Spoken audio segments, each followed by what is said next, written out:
आइए सुनिए, देखिए, समझिए सनातन सत्य। जैसी दृष्टि वैसी सृष्टि, दृष्टि विज्ञान। कुदरत, कुदरती रचना एवं कुदरत के कानून से शाश्वत सुख की प्राप्ति। जोधपुर के परम पूज्य महात्मा उपासक प्रोफेसर डॉक्टर सोहन राज तातेड़ के निर्देशन में सनातन सत्य। जैसी दृष्टि वैसी सृष्टि, दृष्टि विज्ञान।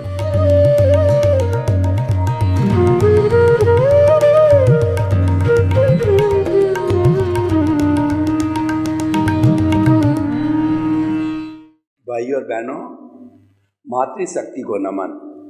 आज का हमारा विषय है मन वचन काया से मुक्त रहें। ये अच्छा, शांति प्रिय, खुशहाल, आनंदमय और मोस्ट लाइकिंग जीवन जीने का एक सूत्र है। और जो इस सूत्र का पालन कर लेते हैं, लाइफ लॉन्ग एंजॉय करते हैं और उसके साथ साथ में भावी जीवन को वो एक ऐसा बना देते हैं कि शाश्वत सुख की नींव लगा देते हैं। हमारे सनातन सत्य कार्यक्रम का उद्देश्य है आपको इस कॉस्मॉस की अल्टीमेट रियलिटी देना, सार्वभौम सत्य देना, यूनिवर्सल ट्रुथ देना। उसके लिए हमने आधार लिया है कुदरत, कुदरती रचना और कुदरत का कानून। और हम आपको देना चाहते हैं शाश्वत सुख की नींव लगाना। हम ये नहीं कहते हैं कि इसी जन्म में शाश्वत सुख मिल जाएगा, क्योंकि शाश्वत सुख संपूर्ण रूप से तब मिलेगा जब आपकी अज्ञानता, जब आपकी कॉजल बॉडी, लिंग, शरीर संपूर्ण रूप से समाप्त हो जाएगा। जब संपूर्ण रूप से आपकी अज्ञानता समाप्त हो जाएगी तो केवल ज्ञान रहेगा। और केवल ज्ञान का अर्थ ये हो गया कि आत्मा मुक्त होकर के सिद्ध, बुद्ध और मुक्त बन जाएगी। तो भाइयों और बहनों, अज्ञानता से मिटने से, अज्ञानता के समाप्त होने से पीछे केवल ज्ञान रहता है। ओनली ट्रुथ, एब्सोल्यूट ट्रुथ है। और वह केवल ज्ञान का अर्थ होता है उसी जन्म में मुक्ति।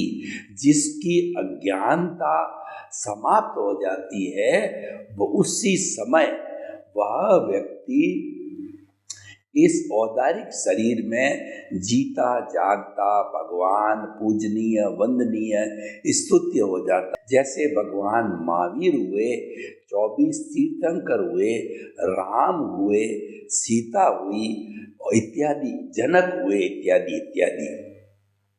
तो इसलिए भाइयों और बहनों, अर्जुन हुआ। अर्जुन ने इतना युद्ध किया, इतनी हिंसा की, लेकिन अंत समय के अंदर उसने मन वचन काया से मुक्त रहा तो वह विदेह बनकर के उसने कार्य किया। राम ने भी यही किया और महावीर ने भी जो है भीतर की शत्रुओं को जीने के लिए मन वचन काया से मुक्त रहे। यानी जो भी मन वचन काया से जीवन बाहर मुक्त रहेगा वह या तो केवल ज्ञान को प्राप्त कर लेगा या केवल ज्ञान की नींव लगा देगा। वो जो है हमारे पिछले जन्म के कॉजेज के ऊपर, उसके घनत्व पर निर्भर करता है। तो भाइयों और बहनों, जीवन का लक्ष्य बनाइए कि मन वचन काया से मुक्त रहे। अब मन वचन काया से सारी प्रवृत्ति होती है। जन्म से मृत्यु तक सारी प्रवृत्ति मन वचन काया से होती है। यानी जन्मने के बाद में माता पिता, फिर हम बड़े होते हैं तो बड़े होने के बाद में भाई बहन और फिर हमारी शादी होती है तो पत्नी होती है, ससुराल होता है और हम कमाने लगते हैं, वर्किंग प्लेस बनता है। अलग अलग रूप से लोग कमाते हैं, डॉक्टर है, इंजीनियर है, चार्टर्ड अकाउंटेंट है, कोई सन्यासी भी बन जाता है, कोई नेता भी बन जाता है। तो इस तरीके से सारा जीवन भर तक ये हम जो है अपना जैसा जैसा उदय और प्रारब्ध है उसी के अनुरूप कुदरत के संचालन के अधीन, कुदरती रचना के अधीन जो है हम सब ये कार्य करते हैं, कर्मों के उदय और प्रारब्ध के अधीन करते हैं और कुदरत है वह संजोग जुटाने का काम करती है। तो मन वचन काया की हर जो है मन वचन काया तथा उससे जुड़ी हुई अवस्था मात्र कुदरती रचना है, जिसका रचने वाला कोई बाप भी नहीं है और वो व्यवस्थित यानी वो नियत है। और जहाँ अवस्था आ जाती है, अवस्था का अर्थ ही होता है कि वह विनाशी है और वह संयोग से जुड़ी होती है। हर संयोग के साथ में वियोग आता है, कोई चीज स्थायी नहीं है। मन वचन काया से जुड़ी हुई अवस्था मात्र स्थायी नहीं है, लेकिन एक स्थायी तत्व भी है जिसकी एविडेंस से जो ये कार्य कर रहा है वह है हमारा चेतन तत्व। तो जीवन के अंदर हमको मन वचन काया से मुक्त रहना है, यानी उसका संचालक हमको नहीं बनना है, उसका कर्ता हमको नहीं बनना है। इसीलिए जीवन भर ये याद रखो कि मैं स्वयं जो है अकर्ता हूँ और विश्व के समस्त प्राणियों को अकर्ता, निमित्त, निर्दोष और शुद्ध आत्मा मानता हूँ। जब ऐसा चिंतन करोगे तो आप मन वचन काया से मुक्त रहोगे। जो कुछ भी उदय और प्रारब्ध चल रहा है, कोई आपको मार रहा है, कोई आपको पीट रहा है, कोई आपकी सेवा कर रहा है, कोई आपको धन दे रहा है, कोई आपको लाभ दे रहा है, कोई आपका धन हड़प कर रहा है, तो यानी आपको कोई सुख और दुख दे रहा है, दोनों को निमित्त समझो, उसके प्रति कृतज्ञता ज्ञापित करो कि यह मेरे को मुक्त करने के लिए आया है, एनओसी देने के लिए आया है। और ऐसे समस्त जीव जिनके साथ मैंने कोई भी बुरा व्यवहार किया, उनको दुख पहुंचाया है, तो वो सभी मुझे जो है मुक्त करे, एनओसी दे।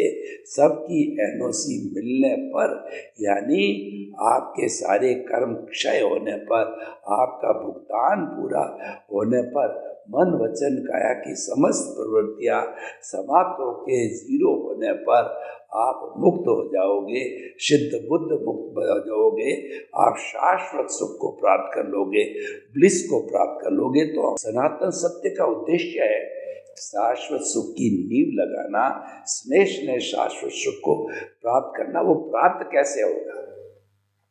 वह प्राप्त मन वचन काया से मुक्त रहने से प्राप्त होगा। अब प्रश्न यह है कि मन वचन काया से कहते तो हम हैं, लेकिन मुक्त कैसे रहें? उससे मुक्त रहने के लिए हमें अज्ञानता को मिटाना होगा, अज्ञानता पर प्रहार करना पड़ेगा। अज्ञान को ज्ञान के द्वारा जीता जाता है। और ज्ञान प्राप्त कैसे होगा? वह किसी ज्ञानी पुरुष से या सद्गुरु से प्राप्त होगा। सद्गुरु कैसे मिलेगा? सद्गुरु आपके पुण्योदय बिना नहीं मिलेगा। इसीलिए तो हम जन्म जन्मांतर से बहिरात्मा बने हुए हैं। आया राम गया राम, कई वर्षों से, कई जन्मों से हम बहिरात्मा हैं। जन्म ले लिया, चार्ज का डिस्चार्ज हुआ, फिर नया चार्ज पैदा किया, जन्म लिया, फिर डिस्चार्ज हुआ, और ये साइकिल अनादि अनंत काल से चली आ रही है। अब हमारा पुण्योदय होता है तो ऐसे समय में गुरु की तलाश की जाती है। गुरु मिल भी जाते हैं। कैसे मिलते हैं? मैं आपको उदाहरण दूं कि स्वामी विवेकानंद जब जन्मे थे, अभाव की स्थिति में जन्मे थे, उनके बहुत से भाई बहन थे, तो उनके जो है घर की स्थिति कमज़ोर होने के कारण बराबर उनको खान पान की भी असुविधा रहती थी, लेकिन उनका जो उदय प्रारब्ध इतना मजबूत था, उनका उपादान इतना मजबूत था कि वह समझ आते ही गुरु को ढूंढने लग गए, तलाश करने लग गए, ज्ञान की पिपासु बन गए। ज्ञान को प्राप्त करने की उनके भीतर एक जुनून पैदा हो गया।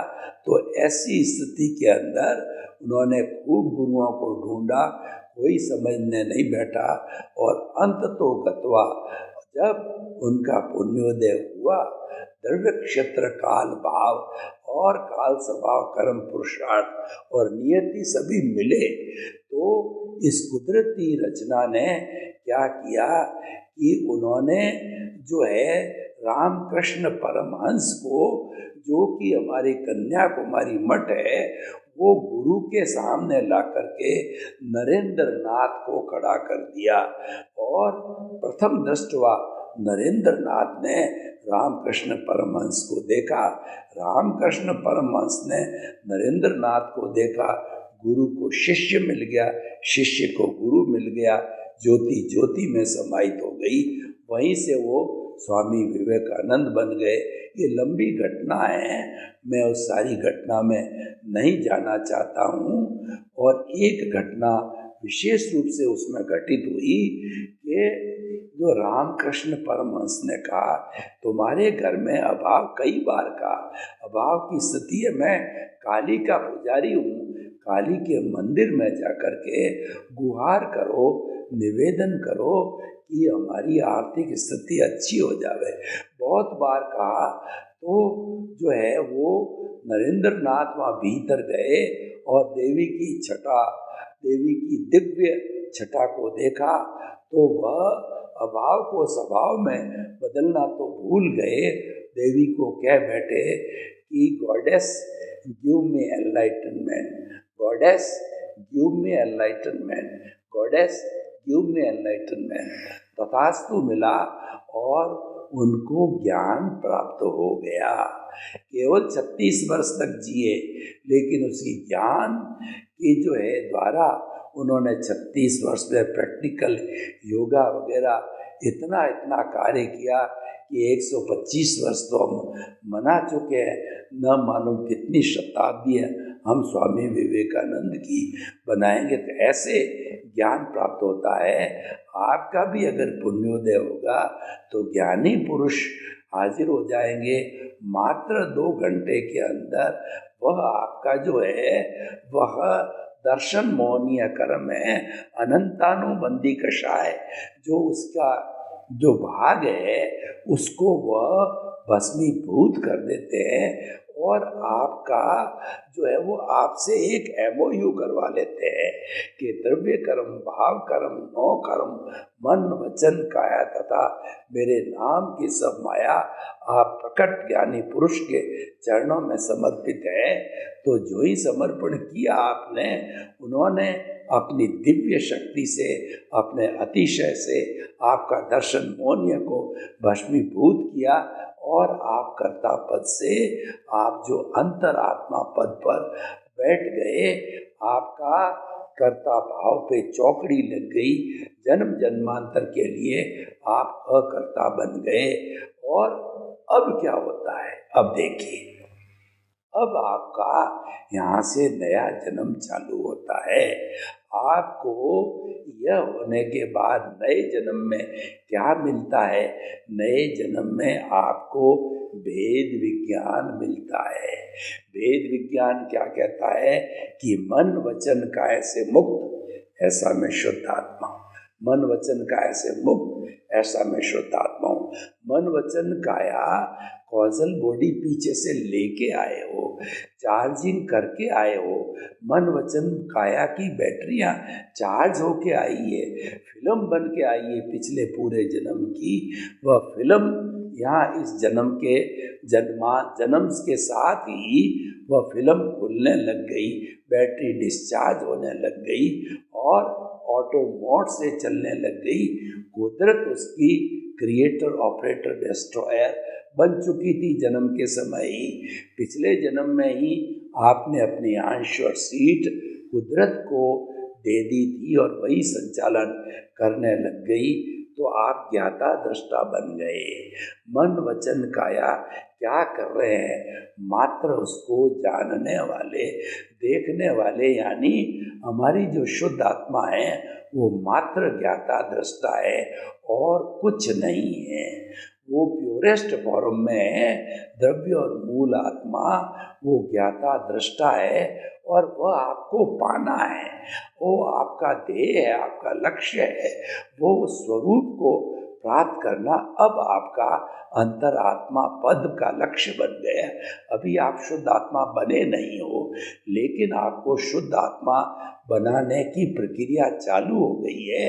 ज्ञानी पुरुष ने आपको भेद विज्ञान दिया, ज्ञाता दृष्टा बनाया और 3 आपको जो है उपक्रम दिए, जिनके माध्यम से आप स्वरूप में जा सकते हो, स्वरूप में विलीन हो सकते हो। और वेदांत की भाषा में बात करूं तो आप द्वैत से अद्वैत बन सकते हो कि ये जो आज सुख आ रहा है यह भी चला जाएगा, आज दुख आ रहा है यह भी चला जाएगा। सुख स्थायी नहीं है, दुख स्थायी नहीं है, दोनों आने वाले जाने वाले हैं। इसी का नाम संसार है। हर क्षण हर वस्तु बदलती रहती है, तो ये जड़ की माया भी बदलती रहेगी, क्योंकि उदय प्रारब्ध चल रहा है, क्योंकि बैटरियाँ डिस्चार्ज हो रही है, क्योंकि पिछले जन्म की फिल्म चल रही है, उसमें करेक्शन देने की कोई गुंजाइश नहीं है। और वह आपका ज्ञाता दृष्टा भाव है, वो आप देखते रहो। सब कर्म करने पड़ेंगे आपको। राम ने किए, राम ने शादी की, राम ने युद्ध लड़ा, राम ने रावण से स्ट्रगल किया, बहुत से जो है असुरों को मारा और जो है लंका पर चढ़ाई की। जो एक जो है क्षत्रिय को करना चाहिए था वो सब राम ने किया। अर्जुन ने कृष्ण के जो है वो दिव्य चक्षु, कृष्ण के द्वारा दिव्य चक्षु खोलने के कारण, उसको अकर्ता बनाने के कारण, उसको मन वचन काया से मुक्त करने के बाद कि मैं शुद्ध आत्मा हूँ, अंतर आत्मा पद पर बिठाने के बाद अपना दिव्य चक्षु, दिव्य स्वरूप बता के बताया कि देख मैं वो देने वाला हूँ। तो सब कुछ मन वचन काया से मुक्त रह करके उसने सारे कार्य किए, जनक ने किए। जनक जो है मिथिला के राजा थे, लेकिन वो विदेह थे। सब कुछ विदेह का अर्थ होता है, सब कुछ जीवन भर करने के बाद भी मन वचन काया तथा उससे जुड़ी हुई हर अवस्था मात्र कुदरती रचनाएं और वो व्यवस्थित है, ये जानना, वो अपने आप को मन वचन काया से मुक्त रखना, उसके साथ अभय जो भी उदय प्रारब्ध चल रहा है उससे अपने आप को जोड़ना नहीं है, वो ज्ञाता दृष्टा कहलाता है, वो भेद विज्ञान कहलाता है, वो दृष्टि विज्ञान कहलाता है। यह आपको करना है। आपको 24 आवर्स एक ही चिंतन करना है कि मन वचन काया से मुक्त ऐसा मैं शुद्ध आत्मा हूँ, और अपने स्वरूप की जानकारी करना। स्वरूप के लिए कहा गया है कि हरि अनंत, हरि कथा अनंत, यानी जो आपका प्रभु है, जो भगवान है, वो अनंत ज्ञान वाला है, वो अनंत दर्शन वाला है, वो अनंत शक्ति वाला है, अनंत सुख का धाम है। उसके बराबर इस दुनिया के अंदर कोई भी शक्तिशाली नहीं है। वो आप हो, तो उसके गुणों की भजना करना, उसके गुणों को एक एक करके याद करना कि मेरी जो आत्मा है वो जन्म मरण से मुक्त है, ये जलती नहीं, मरती नहीं, कटती नहीं, किसको रोकती नहीं, किससे रुकती नहीं, यह अव्याबाद है, यह अमूर्त है, यह अच्युत है, यह जन्मा है। सारे उसके गुणों को याद करते रहो, उसी में ही विलीन रहो।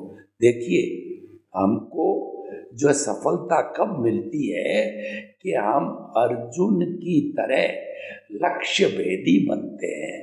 बहुत जब जो द्रुपद ने द्रौपदी का संयम रखा तो एक पुराने जमाने में अपनी राजा लोग अपनी कन्या और राजकुमारी का विवाह करने के लिए स्वयंवर रचा करते थे।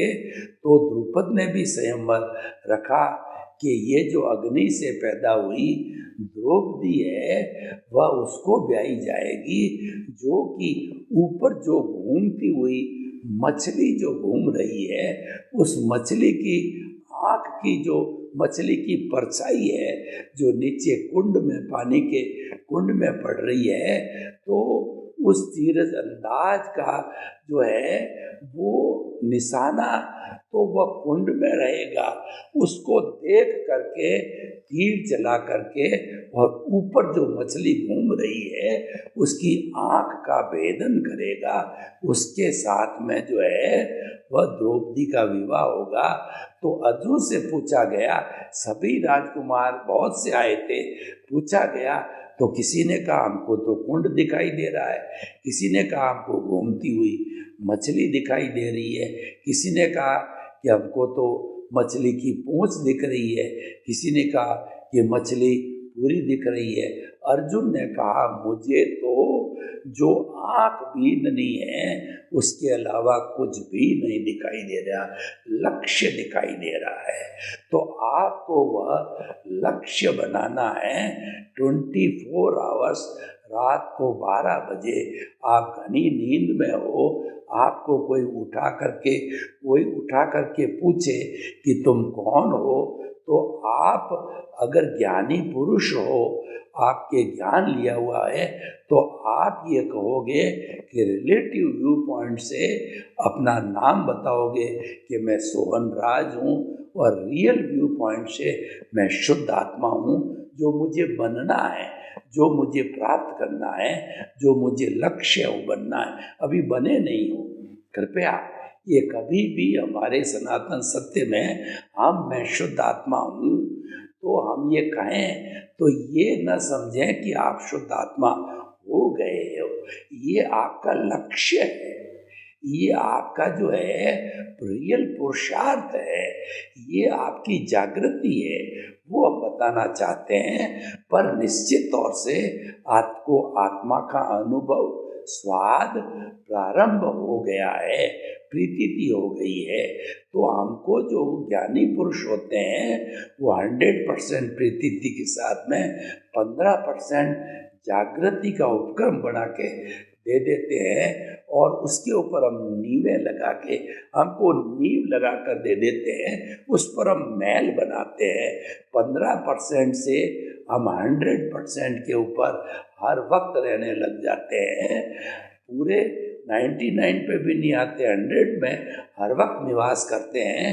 तो धीरे धीरे हमारा तीसरा अनुभव का जो उपक्रम है, यानी हमारी एक एक कोशिका को जो है हमें ये अनुभूति देनी है, बोलना नहीं है, मात्र ऑटो सजेशन नहीं देना। प्रारंभ में तो जो नए नए ज्ञान लिए होते हैं वो लोग तो ऑटो सजेशन दे सकते हैं कि मन वचन काया से मुक्त, ऐसा मैं शुद्ध आत्मा हूँ, और फिर मानसिक रूप से भी कह सकते हैं।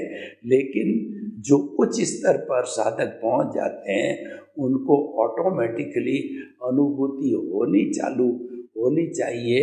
हर खून के कतरे के साथ में हर जो है वो हमारी ये कहना चाहिए कोशिका है, शैल है, उसमें महसूस होने लग जाना चाहिए। हर आत्म प्रदेश पर ये महसूस हो जाना चाहिए। हर कर्म शरीर के कालाणु पर यह अनुभूति पहुंच जानी चाहिए कि मन वचन काया से मुक्त, ऐसा मैं शुद्ध आत्मा हूँ। तो कालाणु भागने लग जाएंगे। कालाणु समझेगा शत्रु आ गया है, भागो भागो, सब छिन्न भिन्न हो जाएंगे कि सेनापति आ गया है, राजा हो गया है। जो ही आपकी अनुभूति कालाणु तक पहुंची तो कालाणु कुछ ही जन्मों के अंदर छिन्न भिन्न होकर के और आप अपने स्वरूप में विलीन हो जाओगे। तो ये प्रतीति, जागृति, अनुभव तीनों उपक्रम देंगे। इन तीनों के सहारे हम धीरे धीरे उसी जन्म में या आने वाले जन्मों के अंदर विधेय बन जाएंगे।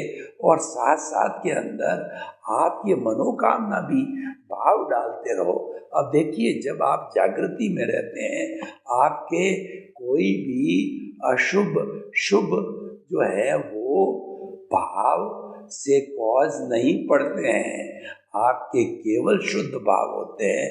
शुद्ध भाव से जो पुण्य प्राप्त होता है वो मुक्ति में जाने वाला पुण्य आपको होता है, गंतव्य को प्राप्त करने वाला पुण्य आपका होता है। तो इस तरीके से जो है आपने स्वरूप को प्राप्त करने का पूरा सिस्टम हमने आपको बताया। ये हम कब कर सकते हैं? जब आप ध्येय बनाइए कि मन वचन काया से मुक्त, ऐसा मैं शुद्ध आत्मा हूँ। और दूसरा, इस मन वचन काया के साथ में जिंदा रहने के लिए, यानी जियो भीतर, रहो बाहर। बाहर आपको रहना पड़ेगा, क्योंकि जो आपका जो व्यवहार दृष्टि है उसको खपाना पड़ेगा। जब आपका ये संपूर्ण समाप्त हो जाएगा तब आप सिद्ध बुद्ध मुक्त बन जाओगे। सर्वे भवन्तु सुखिनः, सर्वे सन्तु निरामया। लोक के सब जीवों को सुख मिले, शांति मिले, आनंद मिले, प्रेम मिले, सौहार्द मिले और सभी अपने परिवार के साथ में सानंद जीवन यापन करते हुए, परोपकार करते करते हम मुक्ति को प्राप्त हो। आपके प्रति मंगल भावना, शुभकामना। ओम शांति, ओम शांति।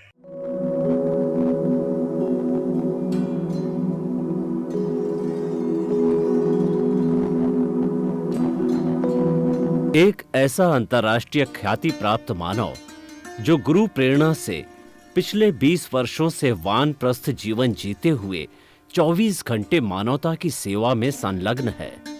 एक ऐसा मानव जो अभी राष्ट्रीय, अंतर्राष्ट्रीय टीवी चैनलों पर 7,500 एपिसोड के माध्यम से सनातन सत्य, आत्मविज्ञान एवं पुनरुत्थान, व्यवहार एवं निश्चय जगत के जीवनोपयोगी विषयों पर हृदय स्पर्शी प्रवचन कर चुका है।